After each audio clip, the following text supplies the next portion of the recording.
Welcome to Faith and Sustainability, a podcast where we look deeper into how our faith traditions inspire us to care for our common home. I'm your host, Leonard Robinson. And I'm Kat Doyle, your co-host. This is a special episode of the Faith and Sustainability podcast. Today, as we mourn his passing, we celebrate the life and legacy of Pope Francis. His teachings, particularly his encyclical, Laudato Si, and his letter of exhortation, Laudate Deum, have profoundly shaped the Archdiocese of Atlanta and our mission towards sustainability.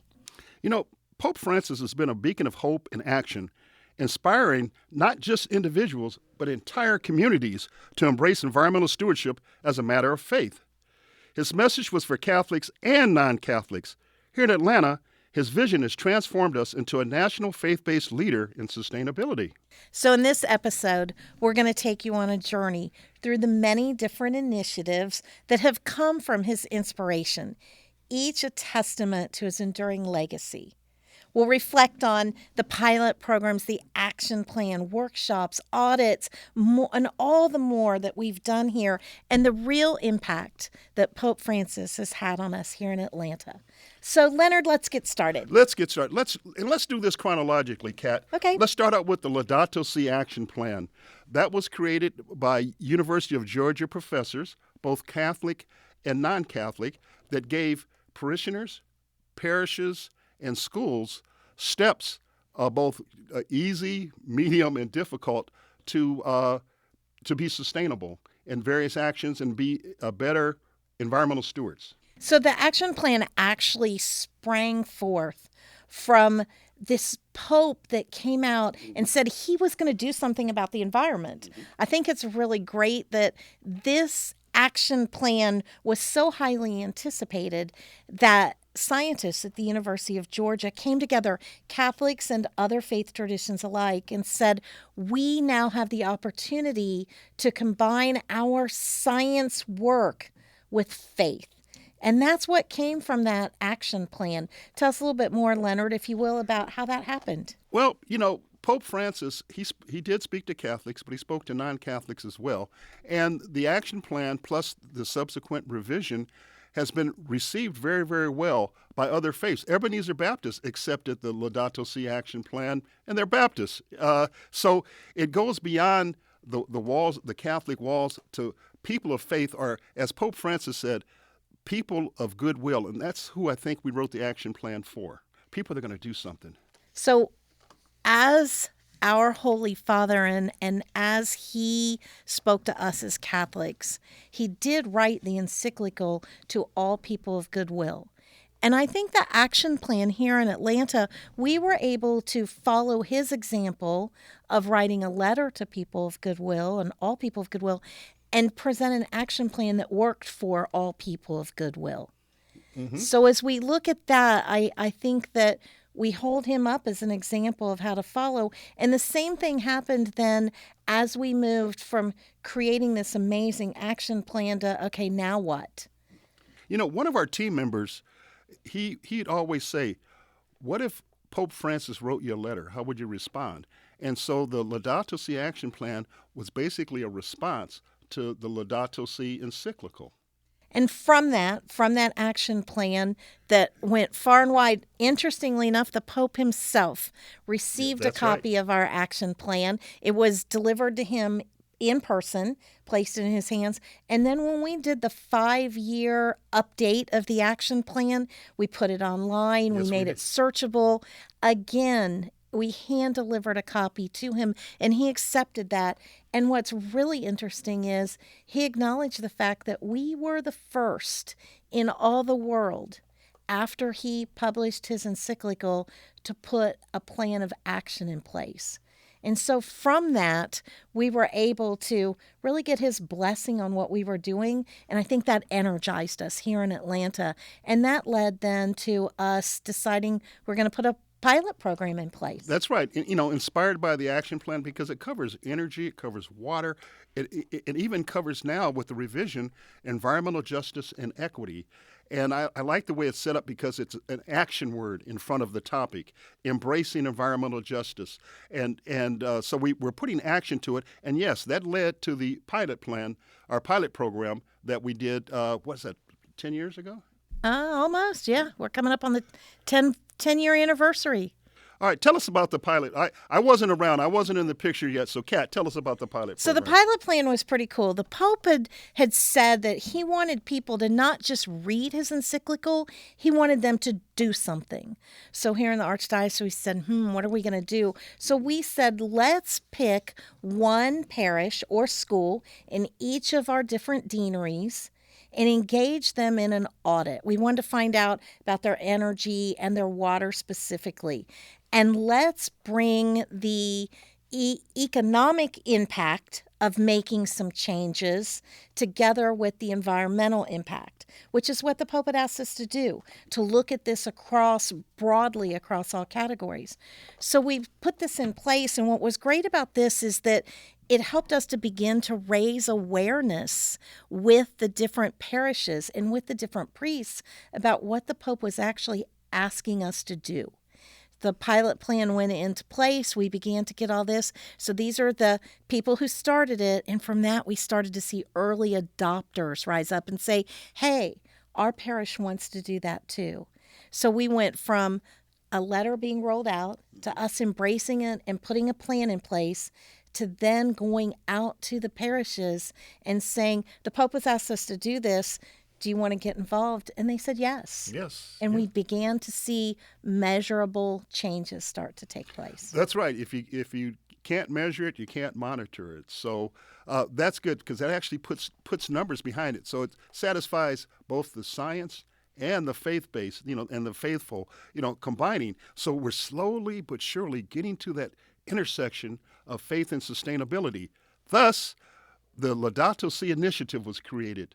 Again, through Pope Francis's inspiration from Laudato Si, we decided, hey, let's take this to the road. We've got a roadmap, we've got instructions, but let's do outreach. Let's train people. Let's start teams. Let's get the word out. Let's make this into a ministry. So the Pope was very specific when he introduced Laudato Si, and he told us about something called integral ecology. So we know integral ecology to pretty much mean everything is connected. And this was an opportunity now to connect our faith with environmental stewardship. So we put together a 10-year Laudato Si initiative, and our initiative went from 2020 and goes through 2030. And the whole idea with this initiative was to really explore the Pope's idea of everything being interconnected. So our initiative doesn't just look at the audits. Our initiative looks at how do we interact with community? How do we interact with other faiths? How do we interact with individuals and institutions? So the whole idea was to take a deeper dive into what the Pope had asked us to do. Well, in Laudato Si, it says, living our vocation to be protected of God's handiwork is essential to a life of virtue. So that let me know that we're on the right track spiritually. Instead of getting people to wrap their brains around sustainability, we want them to wrap their hearts around it. And I think the initiative, that's when we arrived at that intersection of faith and sustainability, and we didn't have to separate the two. Would you agree? I would. I think this is the point that the Pope had been pushing us to all along. He wrote this, he invited us in, but we had to take the step. We had to make the decision that this is something we were going to do. And we started to do that with our pilot program, but it wasn't until we got to the initiative that we embraced our call to actually take ownership of this and do this. And that's what the Pope was asking us to do. The other thing it allowed us to do here at the Archdiocese of Atlanta is we modeled what we were doing off what the Pope had asked us to do. Now we're offering a model for other faith traditions and other Catholic dioceses to see what we've been doing. So he sent us in that direction. And you know what I find interesting is that the Laudato Si initiative, you ended up creating or being a part of it. It ended up in your department. Tell us a little bit how that happened. So, isn't that interesting? Being the director of Justice and Peace Ministries for the Archdiocese of Atlanta, I'm often asked, how did you get creation care? Well, taking care of creation is very much a faith issue, but it's also a justice issue. On our podcast, we talk all the time about that intersection of places where our faith tells us we have to address the injustices that are out there. So it came under Justice and Peace Ministries because it is, in fact, a ministry, and it is one that calls us to consider caring for the earth as a justice issue. So there we are, and that's where it lives. I feel like in some ways the Pope sort of said, take this, put it where it works, meet people where they are, but meet a diocese where they are. And in our diocese, this was something I was passionate about. This is something that I had been working on before the letter was actually published to all people of goodwill. So it made sense for our diocese to put it there. But not all dioceses put it in the same place. Right. That it fit for us in this place. But it's the same way in the parishes. As the Pope had said to us, put this where it works. Make it work where it fits. We want to do that in the parishes as well. So in one parish, it resides in the Hispanic ministry. In another, it's its own vibrant creation care ministry. And in another parish, it sits in the Justice and Peace advocacy group. And the Laudato Si Action Plan was a great start for the Laudato Si initiative. We say a lot of Laudato Si, but again, this is dedicated to Pope Francis and his encyclical. Now, you're one of the residuals, or a couple of residuals of the initiative, this podcast, Faith and Sustainability podcast, and the Faith and Sustainability newsletter. So it seems like the initiative has taken a life, I'd like to say on its own, but there's a lot of work behind it as well. I think this was a pope who believed in advocacy. Mm-hmm. He didn't just believe in saying something and praying about it. Well, we were certainly encouraged to do all those things, and he was great at that sort of thing. But he was also an excellent model when it came to advocacy. He went out into the streets and lived Laudato Si, so he called us to do the same thing. And one of the things that we've done here in the Archdiocese is create an actual Laudato Si advocacy group.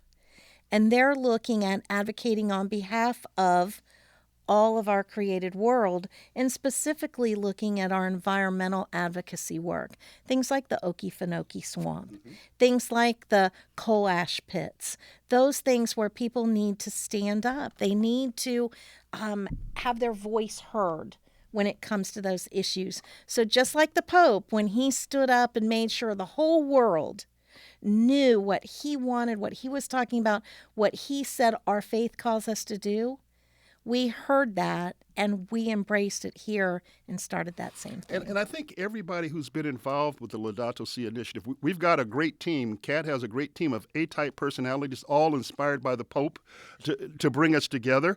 We had contributors to the Laudato Si initiative, that was giving their time, talent, and treasure so we can go forward. And again, that's inspiration because we didn't really have a budget. We didn't know what this was going to look like, but our faith kept pushing us forward. And I think, we need to stop every once in a while and smell the roses. And again, and continue to celebrate Pope Francis. We, like you said, we mourn his passing, but we're celebrating his inspiration and his impact on the Archdiocese of Atlanta and hopefully beyond. His vision was huge, yes. Bigger than big. So when we look at his vision for what this world could be, and if we raised our faith voices mm-hmm. to care for creation, to remember that it's not just about now, but it's about future generations as well, his vision is astronomical, if you will. I think one of the really interesting things is go all the way back to the beginning when he was known as the People's Pope. not just the Catholic Pope, but the people's Pope. And we saw that as we went out into the community and we brought our cardboard cutout of the Pope with us. Every place we went, people wanted their picture taken with the Pope. They would ask us, are you bringing the Pope with you when you're going to do a presentation or come to a green summit or something like that? So interestingly, he isn't just inspiring us. I think he's really inspiring everybody that we came in contact with as we've been doing this work. And that's why we share the action plan. It's online. We share the Laudato Si initiative. It's not like a hush-hush. We're not doing this in a vacuum. We're inviting everybody, different faiths, different perspectives in life, different race, gender, and everything. We're trying to cross all those boundaries or cross-section all those boundaries. Again, being at that intersection of faith and sustainability. And then one of the things, or a couple of things that from the Laudato Si initiative, we started cohorts doing more energy audits, and we did workshops. We've had 3 very successful workshops where we brought people. I mean, people came in from all over the state, parishes all over the state to come in and share information. And what we did, what I liked the way we worked it is we got them to speak. We said, "What are your thoughts? We heard you, and this is what we're doing. Help us. This is your program from the ground up." So the workshops and the energy audits, I know they were going on a little bit before I came on board. So Kat, talk to that. And what did we get out of the energy audits? So I think what the energy audits helped us do was bring together the faith-based reason for doing the energy audits. Mm-hmm. And what came out of that was exactly what the Pope said. If we could make change, mm-hmm. what then would we do? Well, as we were able to make changes in terms of spending less money on HVAC and, mm-hmm. and turning out the lights and turning off the water, those sort of things. What did that mean? Well, it meant that at least some of that savings could be reinvested into social issues around poverty and hunger and things like that, which we all know the Pope was about living this life. I will tell you that I personally look to the Pope as somebody, a model that I wanted to live more like him. This was a man who chose to live in Spartan conditions compared to what others might have lived in. This was a man who chose to pay his own hotel bill, mm-hmm. to ask somebody to pray for him because he realized that he wasn't the be-all and end-all. It wasn't about him. Mm-hmm. It was about our faith and our God. And so I look to him as this idea of more is less, mm-hmm. this idea of living a less materialistic life. He has really encouraged me to do that. I think in the same way, our Laudato Si work is this message of putting aside the material things in life and embracing the natural side of things. Because let's face it, he made it quite clear we have one planet. That's right. And we have one common home. There's no planet B. Yep. We are all responsible for taking care of that. Leonard, tell us a little bit about how, as an archdiocese, we have worked on some relationship in the community. Well, we've gone out to the community, working with cities, counties, governments, as well as nonprofit organizations, but also we're in this together with the Cobb County. We're in this together with the state of Georgia. So we're bringing them in. This podcast, look at the diverse characters we've had on the podcast. We've had the National Football League here. We had Dr. Amanda Ball. We've had the University of Notre Dame. So we've had diverse thoughts and everything to put together. And if we carefully take notes, if we carefully put it all together, again, we can take that and send the message out to the world. In Laudato Si, Pope Francis says, our efforts at education will be inadequate and ineffectual unless we strive to promote a new way of thinking about human beings, life, society, and our relationship with nature. So that's in line people say, what does an audit have to do with this? Well, as you said, conserving money, conserving energy. The Pope has openly said, look into renewable energy. No, he didn't say. He said more than look. Renewable energy. So that quote, because what we're trying to do with the initiative is be in line with the Laudato Si and taking and say, okay, we're going to do this. How does this fit into Laudato Si? What paragraph does this go? What biblical section? So I think this becomes more than a program initiative. This truly becomes a ministry. So that brings up the fact that the Pope also wasn't satisfied. After putting out this encyclical and really telling everybody to take a look at this and start to look at how you can live this, he still wasn't satisfied. So he did put out Laudate Deum, and that was a call to action. That was like, we've not done enough. What are we going to do? And I think that also kind of jump-started us here in the Archdiocese of Atlanta to say it's not enough to just talk about it. What are we going to do? What are the measurable results?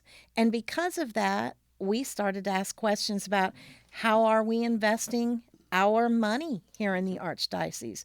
We've asked Christian Brothers, who handles about 50% of all of our investments, to talk about what it means to invest from a perspective of caring for our common home. And what does that mean? But I think it's even more than that. We've asked ourselves, first of all, big thank you to our Archbishop, who heard the Pope's request to make Laudato Si more than just something that a particular department in your diocese does. He said, let's implement this. Let's make it a part of everything we do. So our Archbishop Hartmeyer, said, great.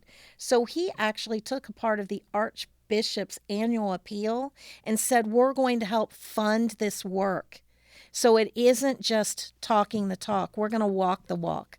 We're going to do something. So a big shout out to our Archbishop, who heard the Pope's call to begin to integrate this. And we all heard Laudato Deum say, do something and do it now. That was the marching orders. That was the exclamation point on Laudato Si. Again, so much good stuff to talk about, so much inspiration by Pope Francis and so little time. But one thing I do want to bring up is the Care for Creation teams. We had teams that had started even before we started the initiative, and we had teams that have started since then.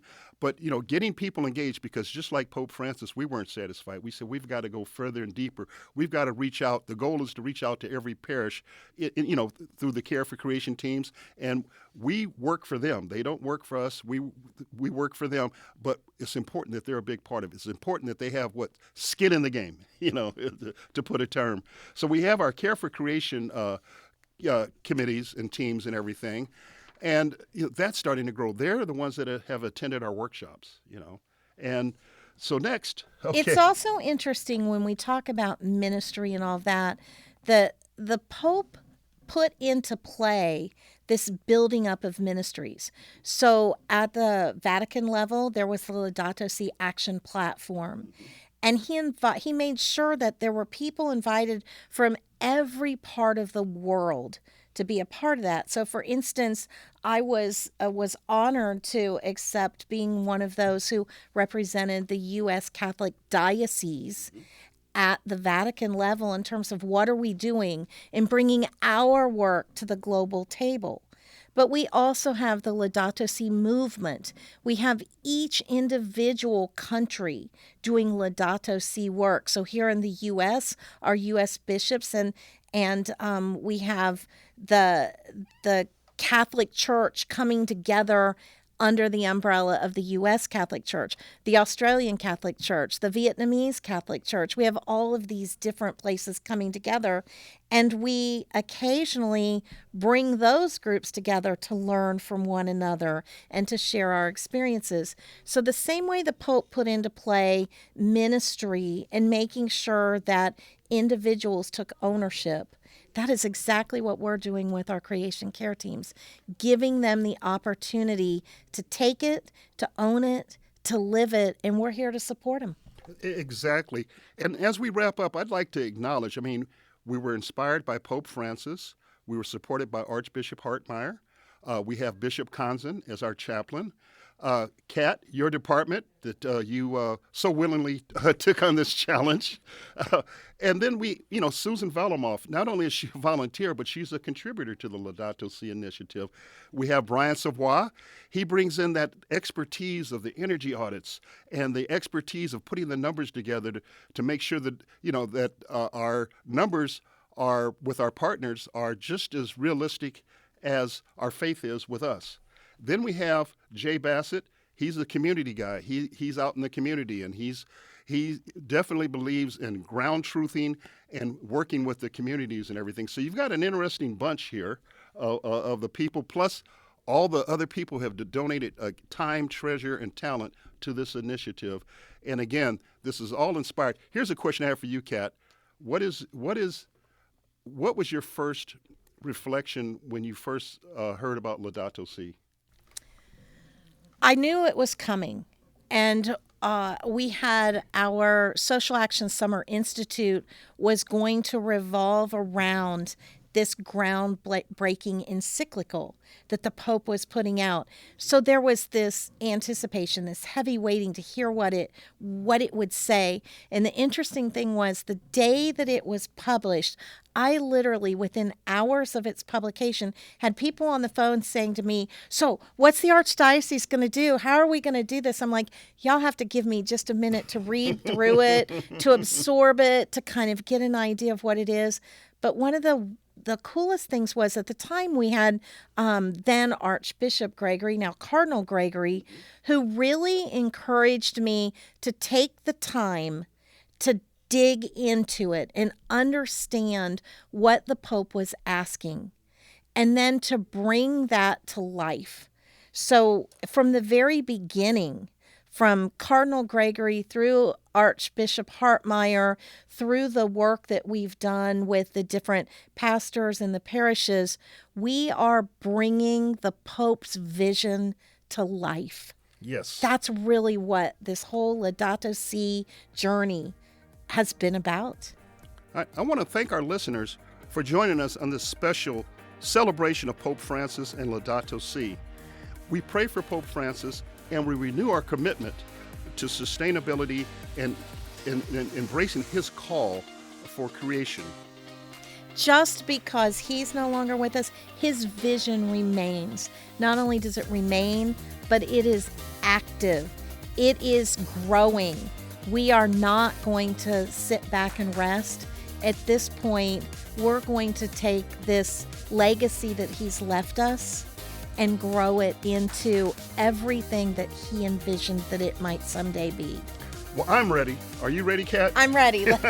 Let's do it, Leonard. So don't forget to like and subscribe to our podcast. We would love to have you join us on upcoming episodes of Faith and Sustainability. Leonard, we'll look forward to meeting everybody next time at the intersection of faith and sustainability. The preceding podcast is a production of the Roman Catholic Archdiocese of Atlanta. Copyright 2025.